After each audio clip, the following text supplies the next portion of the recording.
Bien, buenas tardes alumnos. Nos encontramos nuevamente en nuestra clase de hoy, miércoles ya 15 de abril. Y bueno, siempre en esta dinámica en la que estamos viviendo, que nos toca compartir a través de nuestro sistema online, de nuestra clase video grabada, que puede ser, digamos, buena desde la perspectiva. Ya con eso ustedes anticipan que soy un poco crítico, sí, es cierto. Eh, Porque nos permite de alguna manera al que participa de la formación, en calidad, digamos, de docente, de tener un contenido debidamente programado para la clase y llevarlo a cabo. Entonces, eso es bueno, porque el alumno además disfruta de todo el tema completo. Ese es un tema. Pero tiene estas dificultades que no nos permite interactuar, no nos permite de alguna manera llevar la duda instantánea. Y como digamos nuestro programa así lo exige, la clase tiene que hacerse de manera teórica y luego hacer un ejercicio. Pero en ese ejercicio tampoco podemos convivir porque es muy poco el espacio que tiene también los módulos que se asignan a las clases. Hay otras plataformas en que uno interactúa, pero no crean que están en desventaja, porque esas otras plataformas lo que permiten es que efectivamente se produzca una interacción, pero si los alumnos no interactúan, también se pierde. Incluso se pierde el espacio métrico de tiempo. A mí me ha tocado que en algunas clases se genera mucho silencio, y tienen además algo que yo creo que se va a tener que estudiar con el tiempo, que es que permiten grabar la clase. Entonces resulta que el alumno no asiste a la hora, simplemente la graba y la ve en el horario que quiere. Eso podría ser muy bueno. Yo, en ese sentido, ustedes mismos tienen esta clase grabada y la pueden ver en el horario que ustedes estimen pertinente. El tema es si la ven. Ese es el tema, si se ve.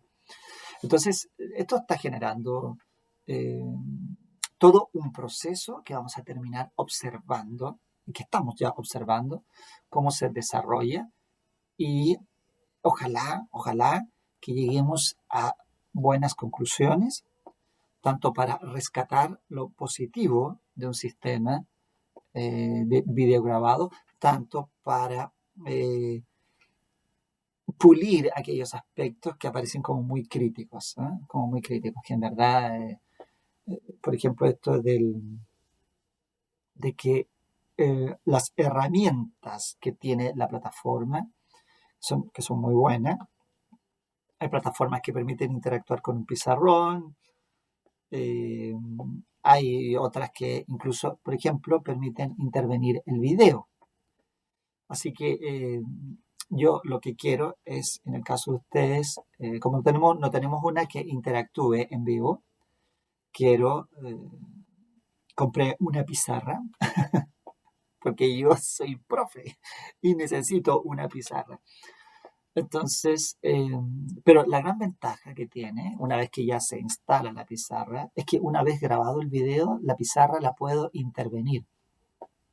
No en la pizarra misma, pues la pizarra va a estar aquí. Esa es mi idea, colocarla aquí para que podamos ir haciendo una clase más cercana.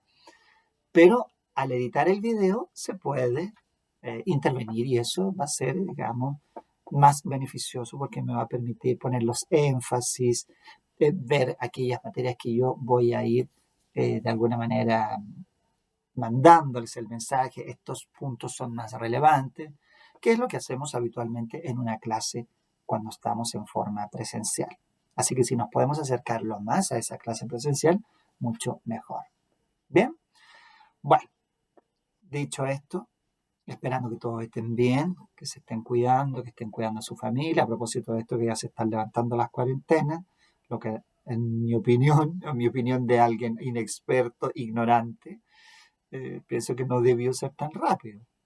Me he enterado esta mañana que Pekín, la antigua capital imperial china, por decirlo así, eh, está con cuarentena y se supone que estaban saliendo del virus.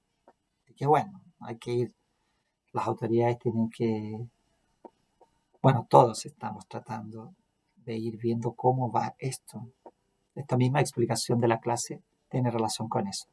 No estábamos preparados, así que no hay que ser y enjuiciar, sino que hay que ayudar y colaborar.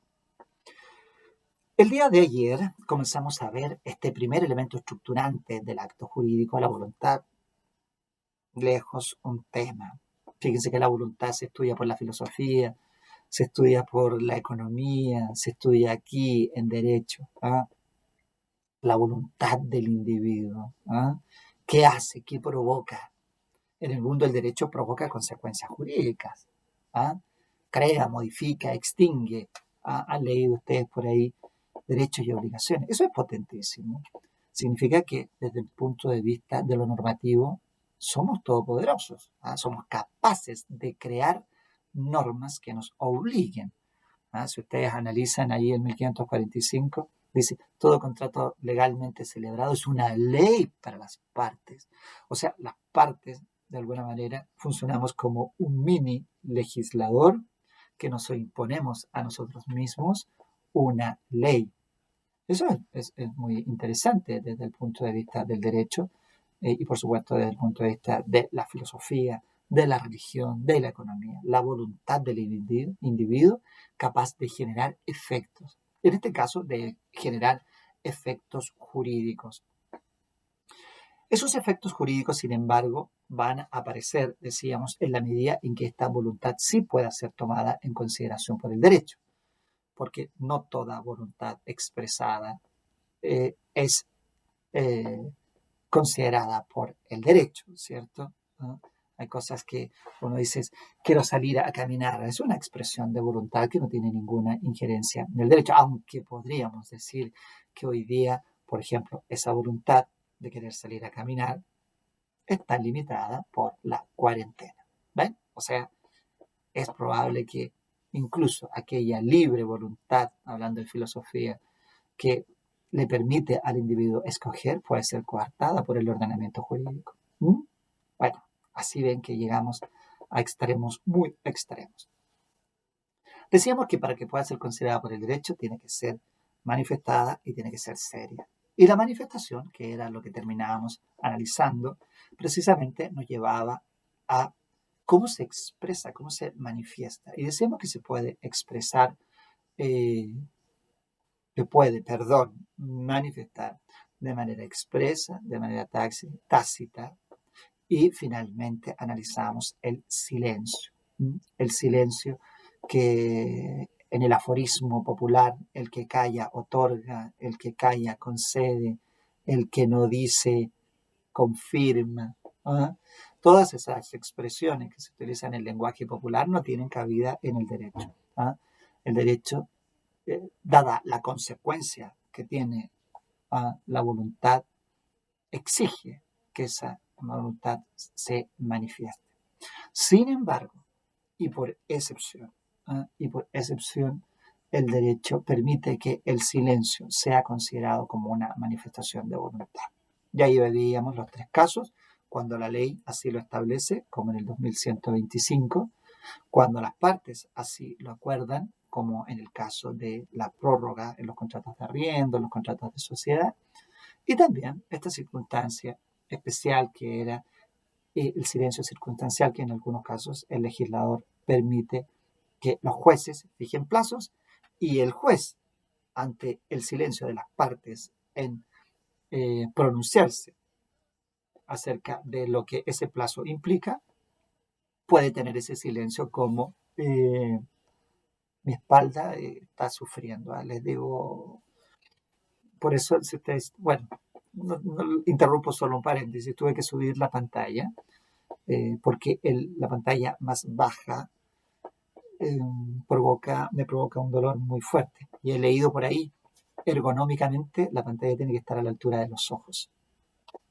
Así que ustedes no se imaginan lo que hay debajo de este computador. Una caja de zapatos para poder mejorar la altura. Bien, cierre paréntesis.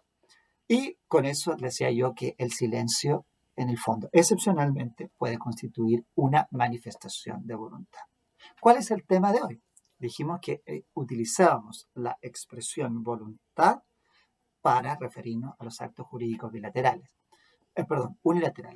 Pero cuando hablamos de los actos jurídicos bilaterales, hablamos de consentimiento. Es decir, del mismo elemento, voluntad, pero ahora lo vamos a expresar en los actos jurídicos bilaterales. Pues la voluntad en los actos jurídicos bilaterales se denomina consentimiento. Consentir, sentir juntos. Mire qué bonito eso, ¿no? Sentir juntos. Tenemos un sentimiento comunitario. Cum sinteri lo pueden encontrar por allí en algunos libros desde el punto de vista de la locución latina. Pero ¿qué es lo importante? Ya sabemos que el 1445 señala que para que una persona se obligue a otra es necesario que consienta en dicho acto y su consentimiento no adolezca de vicios. Por lo tanto, aquí tenemos que hablar de este consentimiento, de este sentir junto. ¿Y qué es? Lo mismo que acá, porque estamos hablando del mismo elemento, voluntad, solo que en los actos jurídicos bilaterales. Y decimos que efectivamente el consentimiento es la manifestación de voluntad de dos o más partes y que está destinada a crear, modificar o extinguir derechos y obligaciones. ¿Ven? O sea que es exactamente lo mismo. La única diferencia es que en el origen de la voluntad concurren dos partes. Y decimos partes porque ahí lo pueden buscar en el 1438. Cada parte puede ser una o muchas personas. Piensen que se quiere vender un auto que 3 hermanos han heredado de su padre. Si yo les pregunto, ¿quién es el vendedor? Ustedes me dicen, ¿el hermano 1? ¿El hermano 2? ¿El hermano 3? No, ustedes me dicen que el vendedor, que es una sola parte, está integrado por 3 sujetos, que en este caso son los 3 hermanos. ¿Ven? A eso se refiere con que cada parte puede estar integrada por una o varias personas. Ahora, esta parte, una parte que se llama vendedor, por ejemplo, que está integrado por 3 personas, concurre donde el comprador, pues supongamos que es uno solo. Entonces tenemos una parte comprador integrada por una sola persona, una parte vendedor integrada por varias personas. Estas dos partes, comprador, vendedor, se unen y dan su consentimiento para celebrar el contrato de compra-venta. ¿Ven? El 1801, que se refiere a la compra-venta de cosas muebles, como sería un auto, señala que la venta está perfecta cuando hay acuerdos sobre cosa y precio. Entonces, habiendo acuerdo o habiendo prestado consentimiento, habiendo acuerdo sobre el precio y habiendo acuerdo sobre la cosa vendida, hay compra-venta. Al menos así lo señala el primer inciso. Y así tenemos ese consentimiento.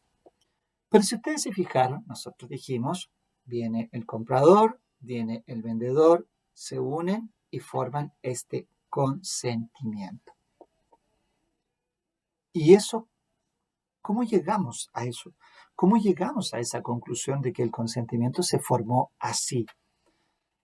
Si yo les dijera, ahora vayan, tomen su código civil y busquen dónde está formado el consentimiento, les podría decir, no lo van a encontrar. Porque el consentimiento no está regulado en el Código Civil.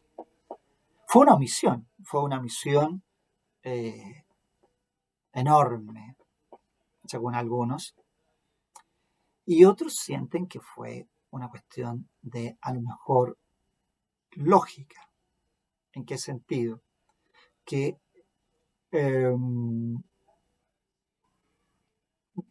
Bello dio como muy obvio esto de la formación del consentimiento, que es un elemento que tiene que estar obviamente, y todos lo entendemos así.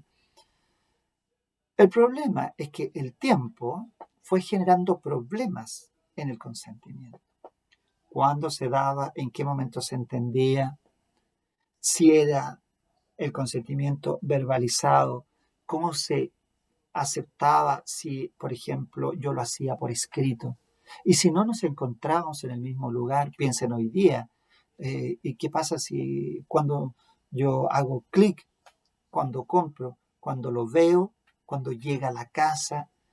Todas estas dudas se generaron muy rápido. El código entró en vigencia el 1 de enero de 1857 y la doctrina rápidamente empezó a decir, aquí tenemos un problema porque esto no aparece regulado. Entonces, ¿dónde aparece regulado? En el Código de Comercio. Gran tema. ¿Por qué? Porque estamos hablando de materia civil y nos tenemos que pasar al Código de Comercio. Entonces, ¿qué significa esto? Que surge de inmediato la interrogante de ¿por qué aplicamos un código de comercio a una materia civil? El asunto es de interpretación. Nosotros ya estamos claros que no vamos a encontrar normas de formación del consentimiento en el Código Civil. Entonces, ¿cómo hacemos? Y una primera línea interpretativa nos dice, mire, el Código de Comercio sí tiene reglas de formación del consentimiento. ¿Por qué no ocuparlas? Y alguien diría, porque es otra materia. Pero le contestan de inmediato, vayamos a la norma de interpretación del artículo 19 y señala que hay un elemento histórico al que podemos recurrir cuando debemos buscar cómo interpretar una ley. ¿Y dónde nos vamos? Al mensaje del Código de Comercio. El mensaje del Código de Comercio,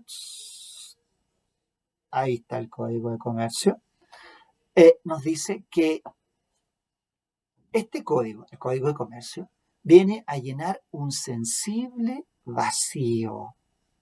Si recuerdan esa clase de introducción al derecho y de la plenitud hermética del ordenamiento jurídico, se decía allí que hay vacíos o lagunas, ¿cierto? Las lagunas del derecho. ¿Y cómo se llenan las lagunas? Bueno, una de las formas para llenar este vacío es interpretar históricamente. ¿Y cómo interpretamos históricamente? Yendo a la historia de formación del Código de Comercio. Allí se discutió, se dijo, el Código Civil no tiene normas sobre formación del consentimiento, pues apliquemos esta. Por eso dice el Código, viene a llenar un sensible vacío. Ese fenómeno jurídico se llama integración, que por eso decía, propio hay una introducción al derecho, se analiza cómo se integran los vacíos, cómo se colman, cómo se llenan los vacíos, recurriendo a otra legislación contemporánea. Y recurrir a otra legislación contemporánea al Código Civil significa que estamos ocupando el elemento de interpretación histórico. Estoy recurriendo a la historia fidedigna del establecimiento de la ley, como dice el artículo 19. Interesante, ¿cierto? Bueno, ahí tenemos un primer argumento. Sin embargo, si ustedes analizan el artículo 22, señala que las leyes pueden ser interpretadas también, en el 22, inciso segundo, por medio de otras leyes, particularmente si versan sobre el mismo asunto. Y de ese artículo, se desprende lo que se conoce dentro de la interpretación como la analogía. La analogía es una herramienta interpretativa en virtud de la cual, en términos sencillos, se puede aplicar la misma disposición cuando existe la misma razón. ¿Cuál es la razón? Consentimiento en el Código Civil, consentimiento en el Código de Comercio. Entonces, si estamos hablando de la misma razón, formación del consentimiento, podemos aplicar la misma disposición. ¿Cuál? La que tiene el Código de Comercio. Y esas son las dos razones que se dan para entonces aplicar el Código de Comercio a la formación del consentimiento. Vamos entonces a tomar allí el Código de Comercio y también les pido a ustedes que allí o lo busquen en internet y vayan a las normas que van del artículo más o menos 97 y siguientes que les van a servir, ¿ya? Porque ahí está entonces la formación del consentimiento. Ahí tenemos entonces, para que lo ubiquen, del artículo 96 y siguiente, y entonces son los que regulan esta materia de formación del consentimiento. Vemos un poco esta estructura. Según este código, estas normas nos dicen que para la formación del consentimiento, pregunta de grado, se requiere la concurrencia de dos elementos fundamentales: oferta y aceptación. Oferta, acto jurídico unilateral por el cual una de las partes propone a la otra la formación de un acto en términos tales que, para que sea perfecto, este solo debe aceptar. Y por otro lado, la aceptación es el acto jurídico unilateral por el cual el destinatario de la oferta, manifiesta su conformidad con ella. Se unen ambos y entonces aparece el consentimiento. Lo que hace este Código de Comercio entonces es regular la formación de la oferta y regular la formación de la aceptación. ¿Bien? Ahora, hemos dicho en esta descripción de orden doctrinario que la aceptación es un acto jurídico unilateral. Por tanto, es la manifestación de una sola parte. Una manifestación que consiste en ¿qué? Proponer a otra un negocio en términos tales que, para que sea perfecto, solo basta la aceptación. Esta oferta no debe, y esto es sagrado, jamás confundirse con la concepción o acepción comercial de la oferta. Usted seguramente ahí todos los días vemos en la publicidad, en el supermercado, en las tiendas, la oferta. Y nosotros entendemos por oferta el precio más barato, ¿cierto? No es eso.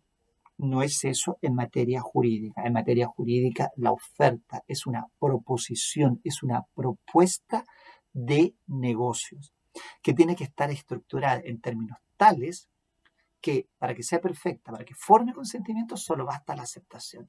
O sea, si ustedes me preguntaran de inmediato cuáles son entonces las exigencias, tiene que ser manifestada, tiene que ser seria y tiene que ser completa.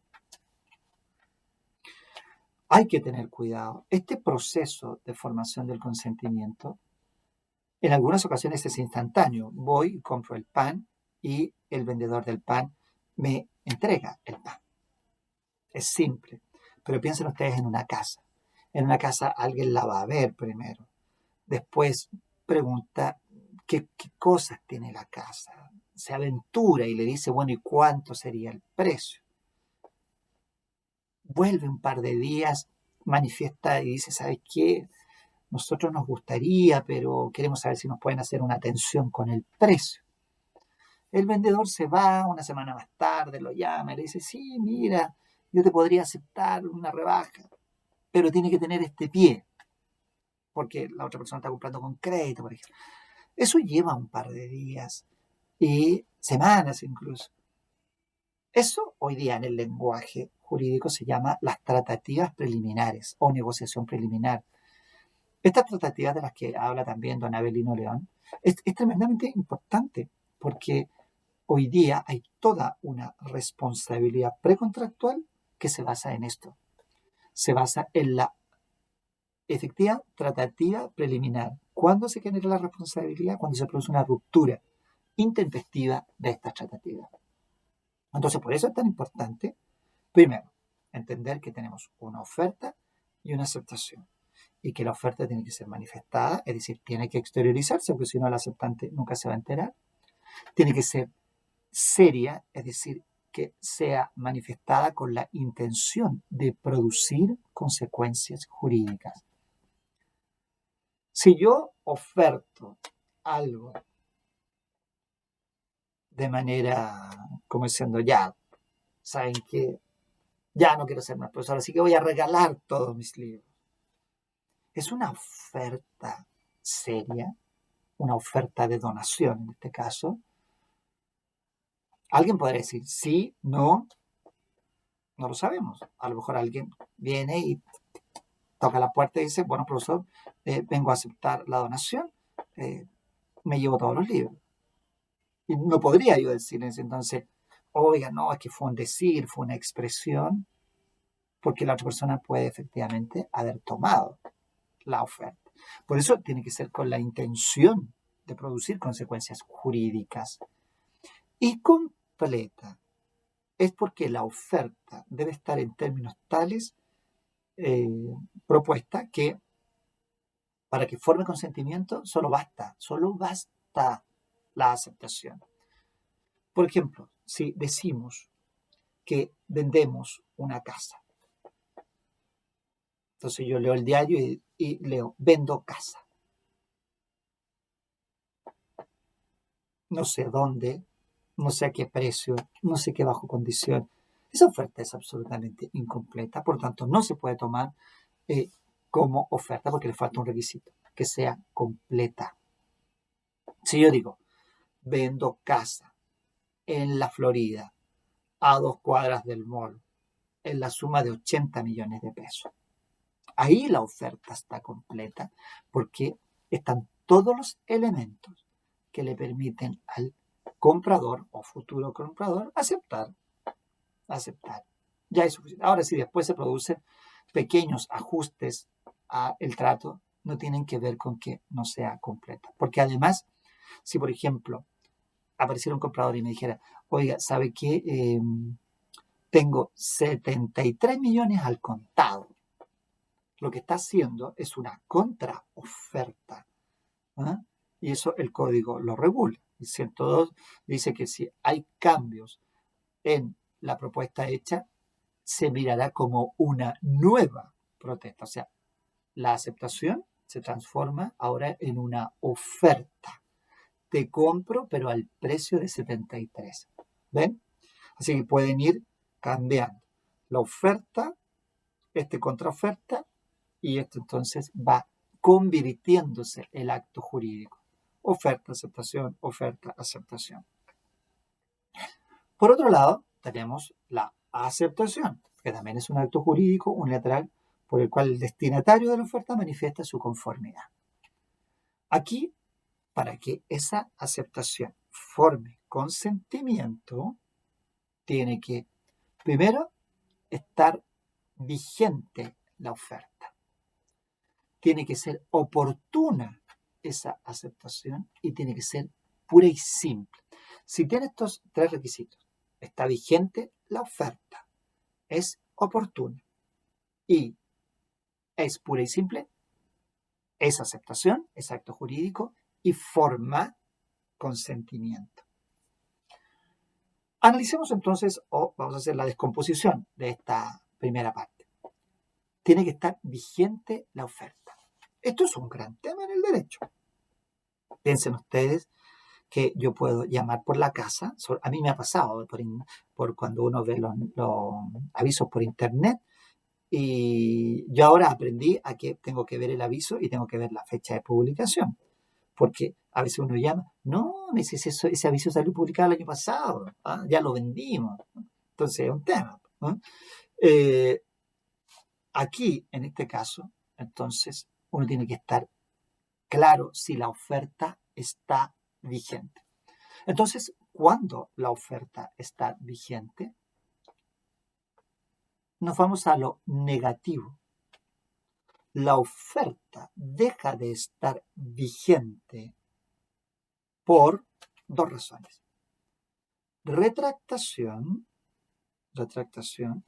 o también puede haber una situación o evento sobreviniente. ¿Ah? Entonces, que es cuando se produce la caducidad de la oferta, ¿ah? Por una situación sobreviniente. Lo primero es la retractación. La retractación. Vendo una casa en la Florida, 2 cuadras del mall, 80 millones de pesos. Tengo un aviso publicado hace un mes.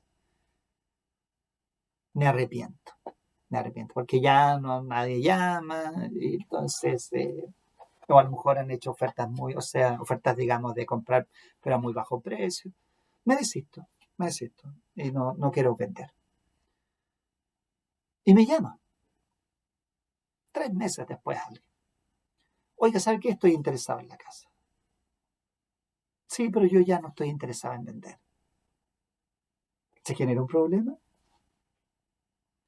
Eventualmente, bajo la regla del Código de Comercio, no hay ningún problema para el oferente, porque el oferente puede retractarse.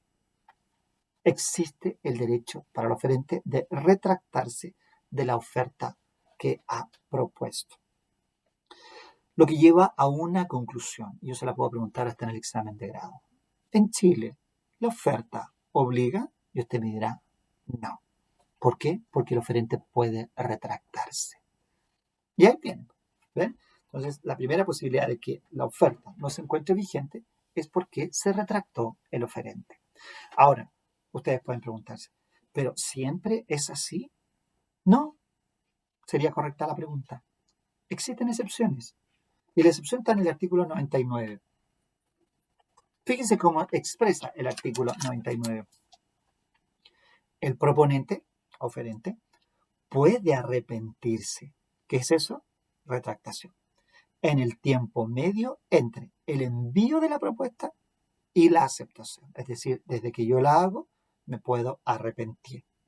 Pero si desde que yo la hago y no me he retractado, alguien acepta, nada que hacer. Ya se aceptó, se formó el consentimiento. Pero estamos hablando de una persona que proponente, una oferta, y antes de que se produzca la aceptación, se retracta. Por tanto, su oferta no lo obliga. Pero dice que el proponente puede arrepentirse en el tiempo medio entre el envío de la propuesta y la aceptación, salvo, ustedes saben que la expresión salvo siempre es excepción. O sea, la regla puede arrepentirse, la excepción no puede. ¿Cuándo es eso? Salvo que al hacerla se hubiere comprometido a esperar contestación. Primera posibilidad. Claro, porque yo puedo a lo mejor hacer una oferta a persona determinada, que lo vamos a ver después. Entonces, yo llamo a un amigo y le digo, ¿te acuerdas que tú la otra vez estabas buscando casa en la Florida? Bueno, tengo una casa que está a la venta y yo creo que te conviene. Entonces viene ese amigo y le dice, oh, sí, mira, yo la verdad, el año pasado estuve buscando casa, pero no estuve bien con el crédito. Mira, déjame que yo converse con mi banco y te doy una respuesta. Entonces, el oferente le dice, perfecto, yo tengo la casa ahí, está lista. Mira, te doy 2 meses para que veas el tema. ¿Qué significa? Que me estoy comprometiendo a esperar contestación. ¿Mm? Y eso es lo que dice a continuación el código. A no disponer del objeto del contrato, sino después de desechado o de transcurrido un determinado plazo. O sea, si yo me comprometo a esperar respuesta, si yo me comprometo a no disponer de la cosa dentro de cierto plazo, o o a esperar que se deseche a la oferta, quiere decir que durante todo este tiempo no me puedo yo retractar. ¿Debo esperar la contestación? ¿Debo esperar el plazo? ¿O no debo disponer de la cosa hasta que la oferta sea desechada? O sea, son situaciones de excepción que el código plantea. Efectivamente, allí la retractación no tiene ningún valor, porque yo ya me comprometí. Ha pasado, por ejemplo, no sé si están visto los diarios, de vez en cuando llega alguien por ahí y dice compro oro y publica grandes páginas y dice hasta el 30 de mayo estaré comprando oro al precio de tanto. Y mucha gente va y vende joyas, cosas que tiene en oro. También pasa con las acciones, las famosas OPAs, oferta pública de acciones. Entonces, alguien está interesado, por ejemplo, en tomar el control del Banco de Chile. Entonces, como sabe que hay muchas acciones del Banco de Chile y para lograr una mayoría en el control accionario tiene que tener un buen porcentaje. Entonces pone un aviso en el diario y dice, compro acciones del Banco de Chile hasta el día 30 de mayo. Y abre la oferta de compra y en ese sentido, bueno, y alguien le dirá, bueno, yo tengo acciones. Mis acciones en este minuto están a 100 pesos, pero yo te las vendo a 150 que tú estás comprando. Y el tipo está interesado en tener el control del banco. Entonces, ¿qué hace? Va y le paga los 150. Ahí se comprometió a esperar y tiene que respetar el plazo. Esa es una primera posibilidad. Entonces, que la oferta deja de estar vigente por retractación. La otra posibilidad es la caducidad. La caducidad en el derecho es la extinción del derecho. En términos simples sería la desaparición. Entonces, esta extinción puede ocurrir por dos cosas. Por la muerte del oferente o por una incapacidad sobreviniente. De manera que, en este caso, supongamos, yo estoy vendiendo una casa en la Florida. No he conversado con nadie, sino que lancé la oferta. Me muero. Efectivamente, esa oferta caduca. Nadie había aceptado, la oferta siguió, por ejemplo, publicada por allí, llega un individuo y dice, ¿sabe qué? Me interesa la casa. Entonces la persona va a decir, no, mire, sabe que esa casa era de mi papá, pero mi papá ha fallecido. Así que la oferta ha caducado. De manera que el heredero, por ejemplo, no es obligado a respetar esa oferta que hizo el padre. Aquí, en este caso, simplemente la oferta se extinguió. Y la otra es la incapacidad sobreviniente. Hay que tener cuidado con esto, con las incapacidades que sobrevienen. Es decir, después de que yo lancé la oferta, entro en incapacidad. Por ejemplo, me declaran loco. Me declaran con una demencia. Después de que yo efectivamente. O se acredita que tenía Alzheimer, entonces me declaran en interdicción. O cosas que están ocurriendo en estos días y que hay que tener mucho cuidado. Me someto a un proceso de reorganización, sobre todo en estos días que está la locura con el problema de las deudas. Hay que tener cuidado con esto, porque este es llamada como la ley de quiebra individual, que las personas pueden reorganizar sus deudas, todo y partir de nuevo. Cuidado con esas publicidades. Esto es un tema complejo, porque el día en que yo decido una liquidación voluntaria o entrar a un proceso de reorganización, pierdo la capacidad de administrar mis bienes, todos. Por eso hay que tener cuidado, porque en el fondo yo inmediatamente entrego al liquidador, por ejemplo, si tenía una casa, la entrego, la pierdo. Y eso queda a disposición del liquidador para ver si puede pagar a los acreedores. Entonces es una locura cuando uno no lo hace debidamente asesorado. Bien. Bueno, entonces ahí hay una incapacidad sobreviniente porque yo ya no tengo facultades para administrar mi patrimonio. Así que la oferta que hice caducó por el solo hecho de someterme al procedimiento de reorganización. Así que hay que tener cuidado. Son causales que llevan entonces a que la oferta ya no esté vigente. ¿Por qué? Porque la oferta deja de estar vigente por retractación y caducidad. Y la caducidad puede ser por muerte o incapacidad sobreviniente. Bien, pasemos al segundo requisito de la aceptación.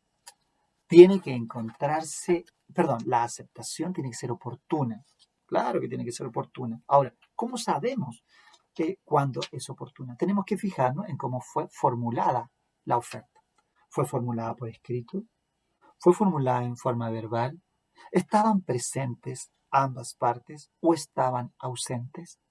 Bueno, la ley da solución a estas 4 variables que pueden incluso interactuar: verbal o escrita, ausentes o presentes. Esto es un tema complejo hoy día, sobre todo analizando las compras que se hacen vía Internet, ¿cierto? Porque estamos hablando de compras que en tiempo real puede ser simultáneo. Hay alguien del otro lado de la página que sabe que estoy comprando el celular, pero a lo mejor el celular está allí en una plataforma y lleva meses. O sea, entonces uno dice entre presentes o entre ausentes. ¿Es escrita? Escrita sí es, ¿no? En un lenguaje de símbolos electrónicos, pero lo es, el famoso clic. ¿Pero qué nos dice la ley al respecto? 97. Para que la propuesta verbal, ¿m?, de un negocio imponga al proponente la respectiva obligación, se requiere que sea aceptada en el acto de ser conocida por la persona a quien se dirigiere. ¿Ven? Si es verbal y estamos entre presentes, inmediatamente me tienen que dar la respuesta. Oye, te vendo mi código en 10.000 pesos. Es verbal y es aquí, entre nosotros. Tiene que ser inmediatamente aceptada o desechada. No mediando tal aceptación, dice el código, queda el proponente libre de todo compromiso, porque fue verbal y fue entre presentes. Ahora, la propuesta hecha por escrito deberá ser aceptada o desechada dentro de 24 horas. Si yo coloco allí en el computador hoy día, en el Facebook de la, supongamos, universidad, y digo, ya, que la persona que está interesada en comprar mi código me avise. Entonces, allí la he escrito, pero como no estamos... a ver, demos un segundo. Porque dice, si la persona a quien se dirigió residiera en el mismo lugar, me faltó leer eso, que el proponente. Ahí son 24 horas. O a vuelta de correo si estuviera en otro. De manera que, en este caso, yo he escrito y tiene que ser dentro de 24 horas. Pero si la persona no está en el mismo lugar, supongamos que la oferta está y alguien de Viña me llama y me dice, oiga, profe, yo le quiero comprar los códigos. Ahí cambia, porque entonces yo tengo que esperar la vuelta de correos. Entonces, fíjese, la propuesta hecha por escrito deberá ser aceptada o desechada dentro de 24 horas si la persona a quien se ha dirigido residiere en el mismo lugar. Escrito, 24 horas. Pero si el proponente no reside en el mismo lugar, a vuelta de correo. Estamos hablando del Código de Comercio, 1865. Entonces, esa vuelta de correo era el correo ordinario, que partía a caballo y demoraba 3 días desde Valparaíso a Santiago. Pero podemos interpretar que esto es correo electrónico. Las leyes tienen que interpretarse de acuerdo al tiempo, al menos esa es mi postura. Así que perfectamente podría decir a vuelta de correo electrónico. ¿Mm? Bueno, ahí entonces tenemos el segundo requisito. Y el tercer requisito es que sea pura y simple. ¿Qué significa pura y simple? Que efectivamente no modifique la oferta. Compro la casa de la Florida a 2 cuadras del mall en los 80 millones de pesos. La compro. Ahora, si yo digo, te compro la casa de la Florida, pero en 73 millones contado, fíjese lo que dice el 102. La aceptación condicional será considerada como una nueva propuesta, una nueva oferta. Así que, ¿qué pasa a ser el oferente? El comprador. El comprador hace una oferta de compra. Esa oferta de compra es comprar la casa de la Florida a 2 cuadras del mall en 73 millones de pesos contado. El oferente podrá transformarse en aceptante si dice, de acuerdo, conforme, hagamos negocio. Pero podrá retomar la condición de oferente si dice 74 y te la entrego conjuntamente con la escritura. El aceptante dirá, yo la necesito ahora. Perfecto. Subo 1 millón de pesos, pero tengo la casa al momento de la firma y no tengo que esperar la inscripción, ni mucho menos. Fantástico. Cerrado el negocio. ¿Ven? Va alternando. Era oferente, era aceptante. ¿Y por qué va alternando? Porque la aceptación se le va agregando siempre una condición. Y eso la va transformando en una nueva oferta, en una nueva protesta. Interesante. Bien, ahora, una pregunta que se suele hacer, que la vamos a hacer aquí, pero después la vamos a responder. Eh, ¿A quién está dirigida la oferta? Yo ya lo dije por allí, pareciera estar dirigida a personas determinadas, ¿cierto? Como que siempre el legislador comercial pensó que cuando se hacía la propuesta, cuando se hacía la oferta, estaba dirigida a un individuo que estaba predeterminado. Eso es lo que parece indicar, porque en el 105 dice las ofertas indeterminadas contenidas en circulares, catálogos, no son obligatorias para el que las hace. ¿Mm? Léalo allí para que efectivamente. Eso significa que el código parte de la base que aquí es una propuesta, es una oferta a persona determinada. Por eso es que ha tenido el derecho al consumo todo un crecimiento en cuanto a regulación, porque toda esa parte que no tiene el código, las ofertas masivas, los contratos masivos, la contratación electrónica, los derechos del consumidor que no estaban, tuvieron que ser pasados a una ley especial. Y eso provoca que los consumidores estén protegidos, no por un código de comercio, no por un código civil, sino que estén protegidos precisamente por la nueva ley de protección al consumidor. Interesante tema ese. Bien, nos queda ver la importancia, se los voy a dar de tarea eso para la próxima semana, se los voy a dejar en una minutita, la importancia que tiene el determinar el momento de celebración del consentimiento y el lugar de formación del consentimiento, ya para que la próxima clase lo tengamos ya preparado, ya visto. Es una tarea muy sencilla, la pueden encontrar en todos los libros de Derecho Parte General que ven esto de la formación del consentimiento. Y luego, para entrar a ver el tema grande en esta materia de la voluntad, que son los vicios del consentimiento. Bien, bueno, terminamos entonces nuestra clase teórica. Vamos a dejar el ejercicio allí para que lo empiecen a desarrollar. Y nosotros nos veríamos entonces el próximo día martes, confiando en que los números hayan bajado, que los contagiados hayan bajado, que las personas se hayan recuperado, que eso es lo importante. Ojalá nos toque ya un poco de libertad en la cuarentena y quién sabe algún día podamos volver a nuestras aulas. No aspiremos a que sea pronto, porque los PIC todavía se supone que están por venir. Mientras desear lo mejor para cada uno de ustedes y su familia. Bien, pues eso es todo por hoy. Nos vemos. Revisen la tarea que dejaré en el sistema.